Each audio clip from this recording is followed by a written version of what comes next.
I'm 35, and I thought I was in a stable, happy marriage. We'd been together 9 years, married for 6, and while we had our rough patches, nothing ever felt serious enough to signal the end. I was the kind of wife who planned his birthday surprises, remembered his coworkers' names, and made sure he always had clean socks before business trips. Nothing extraordinary, but I loved him, and I thought that counted for something. 3 months ago, my husband, Mark, left on what was supposed to be a weekend work retreat. Nothing new, his company does these off-site leadership events once a quarter. He packed Thursday night, kissed me goodbye Friday morning, and by lunch, he was off to some mountain cabin with his team. Or so I thought. Saturday morning, I noticed something weird. A drawer in our dresser was half empty. Not just missing a few shirts, completely cleaned out. Then I opened our closet and saw that 2 of his suit jackets and 3 pairs of shoes were gone. I remember standing there, blinking at the empty hanger, thinking maybe he just packed a lot for a 2-day trip. But then I opened the bathroom cabinet. His toothbrush was gone. Not a spare one. His toothbrush. The electric one with the cracked base he swore he'd replace but never did. I walked through the house, trying to convince myself there had to be a reasonable explanation. Maybe he took everything for a business photoshoot or a speaking engagement. Maybe there was a fire drill at the cabin and they needed to pack emergency bags. Maybe something. But by Sunday night, I couldn't breathe right. I texted him twice, got read receipts but no reply. I called. Straight to voicemail. I didn't panic. Not yet. I waited until Monday morning, thinking he'd show up as scheduled, maybe looking sheepish, maybe with some oddball story. But when I got home from work, the house felt wrong. I couldn't explain it at the time. It wasn't what was missing, it was what was left behind. He'd taken some of his clothes, his watch, his cologne. But not a single charger, not his favorite hoodie, not the drawer of receipts he obsessively saved. He took the essentials, things you pack when you don't plan to come back. And then I found the envelope. Stuffed into the junk drawer where we keep expired coupons and AA batteries. It had one word scrawled in his rushed, uneven handwriting. Sorry. That was it. No date. No details. No return address. Just sorry. That's when I knew. This wasn't a retreat. He'd left me. And he'd been planning it longer than I realized. After I found that note, just one stupid word, I sat on the kitchen floor for what felt like hours. I didn't cry. I didn't scream. I just sat there in this weird, frozen state, as if my body hadn't caught up to what my brain already knew. My husband had abandoned me.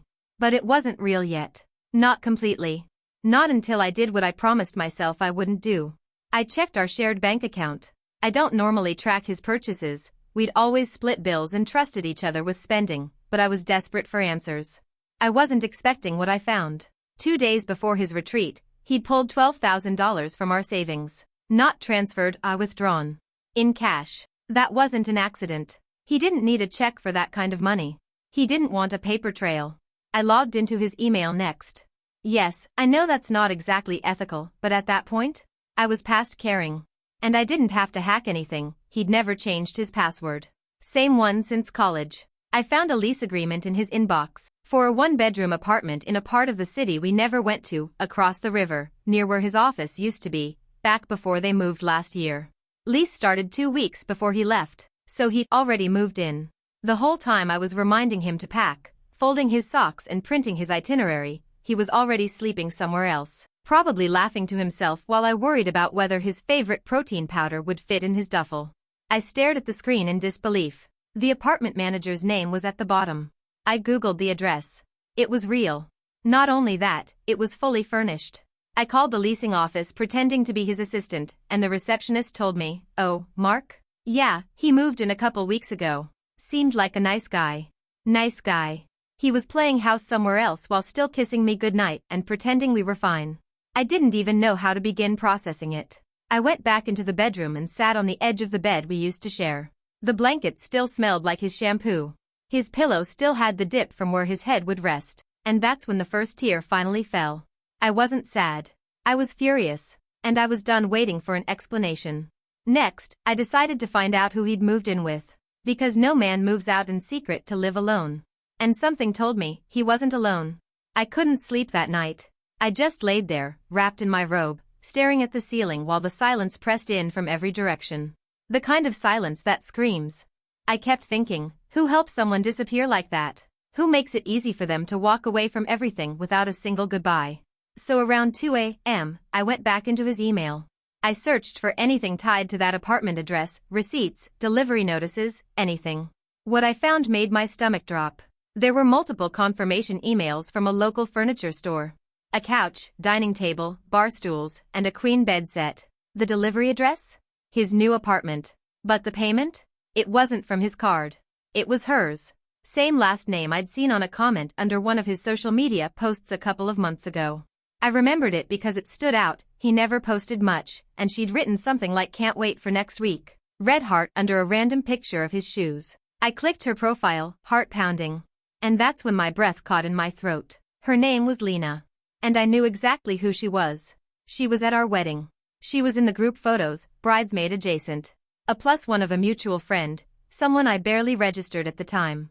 Back then, I thought she was pretty, but distant. The kind of girl who didn't smile unless someone was looking. I remembered thinking she seemed out of place, like she didn't belong there. Apparently, she didn't. She belonged with him. Scrolling through her photos was like watching a slow-motion crash. Nothing overt, no couple selfies or kissing pics, but they were always together. In the background. At the same restaurants. Same festivals. Same damn hiking trail I thought only we knew about. In one of the most recent shots, she was holding a mug. I zoomed in. It said M. His first initial. My husband's first initial. It was taken 2 days after he left me. That same smug half-smile on her face that I remembered from the wedding. Like she'd already won something no one else even knew was up for grabs. That's when I realized something even worse. He hadn't just left. He'd replaced me. In full view. And no one said a word. Not our friends. Not our family. Not even the woman who brought Lena to our wedding. I suddenly had this ugly suspicion crawling up my spine that everyone knew, except me. And the rage that followed? It didn't burn. It simmered. Because now it wasn't just about him.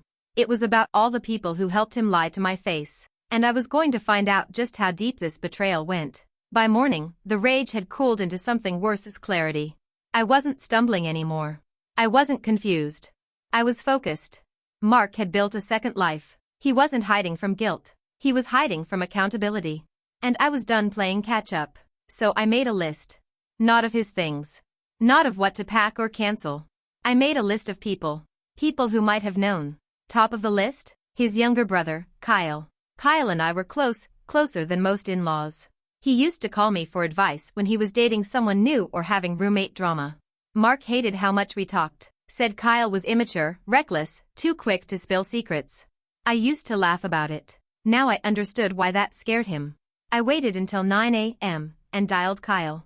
No warning, no text first. I needed him on his heels. He answered on the second ring, his voice casual, too casual. I didn't waste time. I asked him where Mark was living.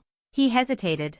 I could hear him breathing on the other end, like I'd thrown ice water on his chest. Then he said, "Wait, he didn't tell you?" And just like that, everything fell into place. I didn't respond. I just waited. Kyle exhaled hard and muttered something like "damn it" under his breath. And then he started talking. Not everything. Not all at once. But enough. He told me he'd helped Mark move a few things into the apartment, weeks ago. Said he thought I already knew. Thought maybe Mark had finally told me the truth. He didn't sound smug or cruel, just tired. Like he'd been holding a secret too heavy for too long. I asked him flat out, "Is he living with someone else?" Silence. Then Kyle whispered, "Yes." He said her name.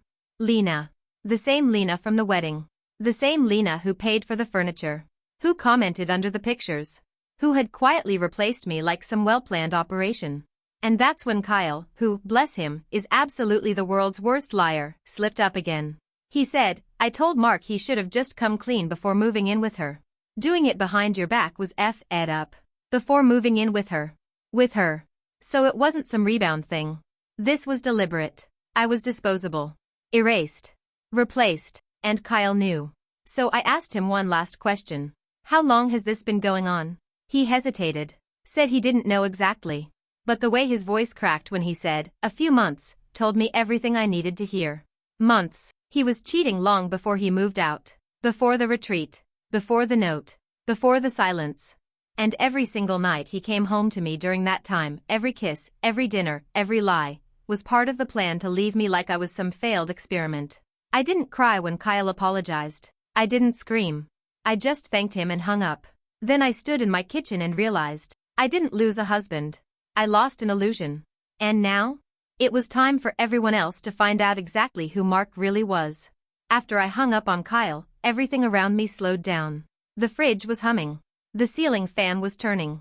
But in my head, I was somewhere else entirely. I opened my laptop, dragged it to the center of the table, and started creating a folder. I named it Exit Strategy. Not revenge. Not rage. Just strategy. Because this was no longer about emotions. This was about control. My life had been yanked out from under me like a rug. I needed to get a grip on every thread before it unraveled completely. First thing I did was back up every file. Bank statements. Insurance documents. Mortgage info.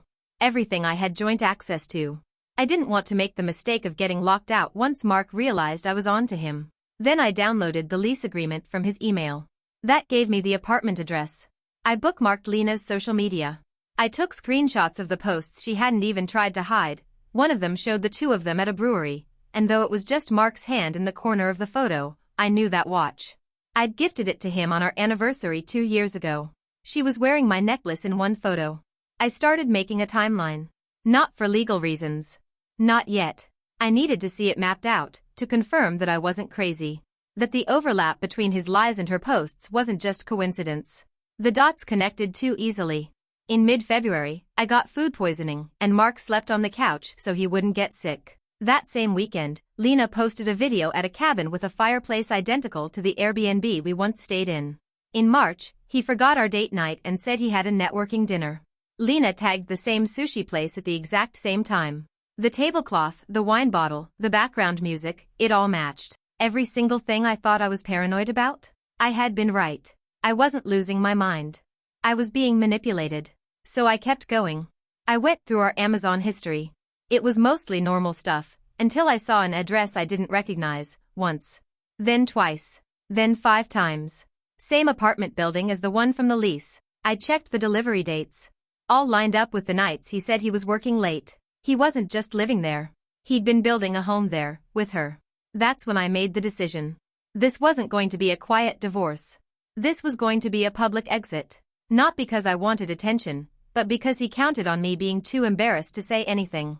He thought I'd shrink, that I'd disappear quietly while he got to keep the narrative. So I started planning something very specific. It involved our friends, his coworkers, and the one dinner party he forgot I was still hosting next weekend. He didn't cancel it before he left, but I wasn't about to remind him. Because that dinner? That was going to be my stage, and I had one hell of a reveal in mind. Mark was arrogant, but never stupid. So I knew I had a small window before he realized the dinner party he forgot to cancel was still happening. It was one of those annual couples nights we did with mutual friends, wine, high food, fake laughter, everyone pretending they were more successful than they really were. I hated it. But this year? I couldn't wait. I opened our shared calendar and saw the guest list he'd made a month earlier. 6 couples, mostly from his side. Some coworkers, some friends from his old gym, one of whom I knew had met Lena. That part was important. I drafted a group message. Dinner's still on. Just a small change, doing it at my place instead of the usual restaurant. Dress casual, come hungry. Can't wait to catch up with everyone. I didn't mention Mark. Not once. I sent it from my number, not ours. I knew the group wouldn't question it, they were used to me organizing everything anyway. One person responded almost immediately, his coworker Darren.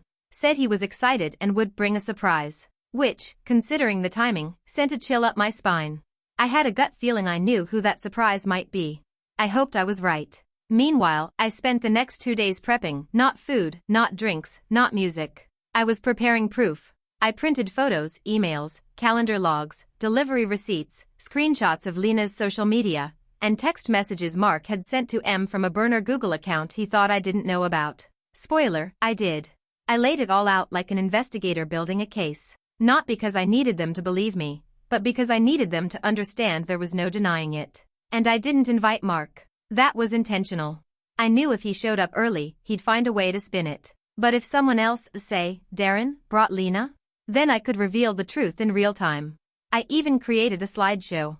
Not over the top, not dramatic. Just a quiet loop that would play on the living room TV once everyone had a drink in hand. Nothing obvious at first. Just background images of random memories that would slowly, painfully, connect the dots. And in the middle of the loop, a single slide that said, "Ask me where Mark is. I dare you." I had no clue how they'd react. But I didn't care anymore. This wasn't about embarrassing him. This was about reclaiming the room he once owned. I cleaned every surface in that house like I was scrubbing off the last traces of who I used to be with him. I burned candles. I set the table. I chilled wine. I wore the red dress he once told me was a little too much for dinner with friends. I wore it anyway. And when the doorbell rang, I smiled. Because I was ready.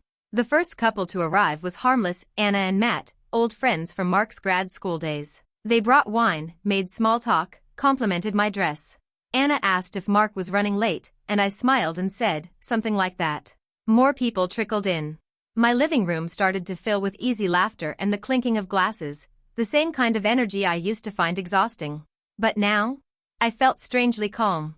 In control. I kept pouring drinks, kept smiling, waiting. Then the doorbell rang again. I opened it and there they were. Darren and Lena. She stepped inside without hesitation, arm looped casually through his like this was her moment. Like she belonged here. And in a way, she did. She'd been here before, just never through the front door. The way she scanned the room told me everything. She wasn't surprised by the space, the layout, the way I'd arranged the furniture. She was confirming nothing had changed. She wasn't visiting. She was returning. The room buzzed with half recognition. A few guests shot each other glances. A few smiled and waved, clearly unsure whether to treat her like a +1 or like someone more. I greeted them both like nothing was wrong. Hugged Darren. Extended a hand to Lena. She took it, eyes narrowing for just a second, like she couldn't quite figure out if this was kindness or something more dangerous. She was right to be suspicious. I guided them into the living room, handed them each a drink, then walked over to the TV. Time to start the slideshow. It looked harmless at first. A few vacation photos, some funny group shots, random clips from old parties. Everyone glanced at it now and then between sips and conversation. But then I watched Lena freeze. The next image was of her, just a partial shot, reflected in the glass of a bus stop while Mark stood nearby, grinning at his phone. The photo was from my phone. I'd taken it 6 months ago, not knowing what I was looking at until now. A murmur went through the crowd. Another photo, a table setting at a sushi restaurant. Her nails, his watch. They didn't realize they'd been caught in their own reflection. I had zoomed, cropped, brightened. Then the image that stopped the room. Mark and Lena. At the cabin. Same fireplace. Same couch. Her foot in his lap. Someone gasped. I let it hang there for a second. Then walked to the TV, grabbed the remote, and paused the slideshow on a new slide. Mark won't be joining us. He moved in with her. 2 months ago. Silence. The kind of silence that rattles your ribs. Lena didn't say a word. Darren looked like he wanted to crawl through the floor. One couple whispered something and slowly backed toward the door. Anna put her wine glass down with both hands like it suddenly weighed too much. I turned to Lena and smiled. She still hadn't moved. No one defended her. No one said anything. And that was the best part. Because I didn't need to scream. I didn't need to cry. I'd already won. This was no longer my shame to carry. I'd returned it, gift-wrapped and projected for everyone to see. I thought the night was over. After the slideshow, most people left quietly. Some hugged me on the way out, others didn't know what to say. Darren didn't even look back. Lena followed him like a shadow, was silent, pale, but still with that stiff little smirk, like she couldn't admit she lost. She never said a word to me. Never defended herself. Never apologized. I closed the door behind them, locked it, and let the silence settle back in. And then, I laughed. Not hysterically. Not bitterly. Just relief. I felt 10 pounds lighter. Like I'd exhaled after holding my breath for 3 months. I took off the red dress, slipped into a hoodie, and started clearing glasses, stacking plates. Normal stuff. Mundane stuff. It felt good. Until I heard the banging on the door. Not knocking, banging. Followed by his voice. Open the door. Are you serious right now? It was Mark. He was yelling loud enough for the whole street to hear. My heart started racing, but not from fear. From adrenaline. This was it. The aftershock. He kept banging, pacing back and forth on the porch like a storm. I didn't open the door. I didn't even speak. But I stood where I knew he could see me through the window. And oh, the look on his face when he realized what I'd done. His eyes were wild. His hair was messy. He wasn't dressed for drama, just a hoodie and jeans, like he'd come in a rush. He held his phone up against the glass and shouted, "Why are people texting me? What did you do?" I stayed silent. He tried calling my name again, this time quieter. Then he switched tactics. "You're being insane. This is so immature. You had no right." Still, I didn't move. He stepped back, like he couldn't believe I wasn't reacting. Then he said it. The one line that sealed everything for me. "Do you have any idea what you've cost me?" Not what I meant to him. Not how much I'd hurt him. What I'd cost him. He didn't see me as someone he betrayed. He saw me as someone who'd ruined his setup. The life he planned to slip into after quietly discarding me? I'd lit it on fire. And now? He was panicking. I walked over to the window and pulled the curtain shut, slowly. Then I turned off the porch light. His fists pounded once more. He yelled something muffled, something broken. And then I heard nothing. I waited. 5 minutes. 10. Eventually, I peeked through the curtain again. He was gone. But my phone buzzed a minute later. 17 missed calls. 12 voicemails. Dozens of texts. All variations of the same 2 messages. "We need to talk." And, "You've ruined everything." No, Mark. You did. I just turned on the lights so everyone else could see.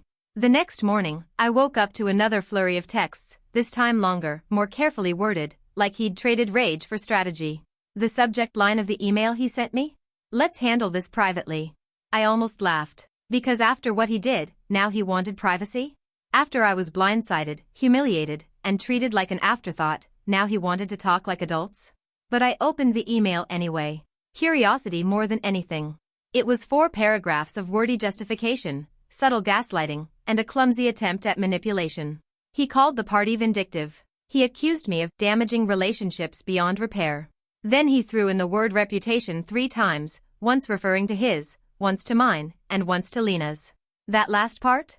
Almost made me spit out my coffee. He wrote, "Lena's hurting right now. She feels like she's been publicly humiliated for something that wasn't even her fault. She didn't know how complicated our situation was. She didn't know."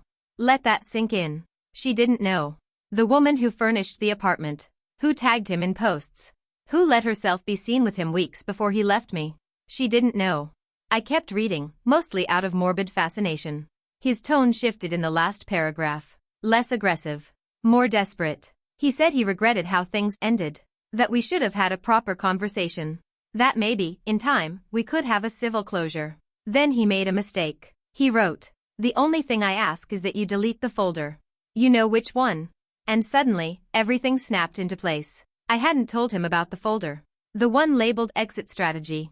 The one saved locally on my laptop, not shared anywhere. Not emailed. Not backed up to the cloud. There was only one way he could have known about it. He had gone through my computer. Recently. Which meant, after he left, he came back. Maybe while I was out. Maybe the night after he moved. Maybe even before the dinner party, hoping to scrub something incriminating before I noticed. I stood up so fast I nearly knocked over my chair. I pulled up my computer and opened the system logs. There it was. File accessed, 2 days ago. Same timestamp as a short gap in my home security app footage, the only 10-minute window without motion captured at the front or back door. He had a spare key. I never thought to change the locks. I felt the rage come back all over again, but not in a chaotic way. It was focused, razor sharp. Because in trying to control the damage, he gave me the last puzzle piece. Proof that even after walking out, he came back into my home, without permission, and went through my private files. That wasn't just sketchy. It was illegal. I screenshotted everything. The log, the file access time, the security footage gap. I added it to the folder. Then I made a new one. Legal options. I had already booked an appointment with a divorce attorney the week he left. But now? Now I was going to that meeting with a stack of digital evidence, a timeline, a witness list, and a man who had just outed himself as the kind of person who doesn't understand the difference between leaving someone and trying to erase them. The law office wasn't flashy. Just 3 floors above a sandwich shop and next to a yoga studio. The waiting room smelled like paper and lemon cleaner. My hands were cold when I signed in, but I didn't feel nervous. Not anymore. The lawyer, Claire, was sharp, calm, and about 10 steps ahead of me. She didn't flinch at the words infidelity, abandonment, or unauthorized entry. She just asked for my evidence. I handed her a flash drive labeled exit strategy. She clicked through it in silence, screenshots, receipts, the lease, the slideshow, even Lena's social posts with metadata still intact. When she hit the email, the one where Mark confessed to knowing about the folder he shouldn't have, she stopped, looked up, and said, "This is more than enough." I told her everything. The silent move out, the secret apartment, the financial withdrawal, the uninvited return to my home. Every piece built the case, and every word out of her mouth after that was a thread in the net I was about to drop over his head. She asked what I wanted. Not legally, personally. I didn't have to think about it. I wanted the house. I wanted the divorce filed immediately. I wanted full access to the accounts he thought I wouldn't notice. And I wanted him to feel cornered, not by me, but by the truth. Claire nodded like she'd heard that 100 times before. Maybe she had. The next day, Mark was served. The message was short. No drama. No emotion. Just consider this your official notice. You're no longer in control of the narrative. I am. He tried calling. I didn't answer. He emailed. I archived it. Then, when the silence hit him harder than the paperwork, he showed up. He came to the house one last time. Knocked, not pounded. I opened the door just enough to look him in the eye. He looked like a man completely disconnected from reality. He said, "So that's it? 9 years and you won't even talk to me?" I said, "You had 9 years. You spent the last of them talking to someone else." He opened his mouth to argue. I shut the door. He didn't come back. I changed the locks, got the mortgage in my name, sold everything we bought together, piece by piece. Half the funds went to paying legal fees. The other half went to something else. Me. I booked a solo trip. Nothing dramatic. Just a week by the coast, in a quiet rental where no one knew my name. I brought a new journal. I started from scratch. And I realized something on that beach, the last morning before I flew home. Mark never expected me to fight back. He thought I'd break. He thought I'd disappear. But I didn't. I turned every lie into leverage. Every betrayal into a receipt. He wanted an easy out. I gave him a visible exit. And now? Now I sleep in the same bed he left behind, in a house he thought I couldn't keep, under a roof I paid for myself. And every night, I smile just a little before I close my eyes.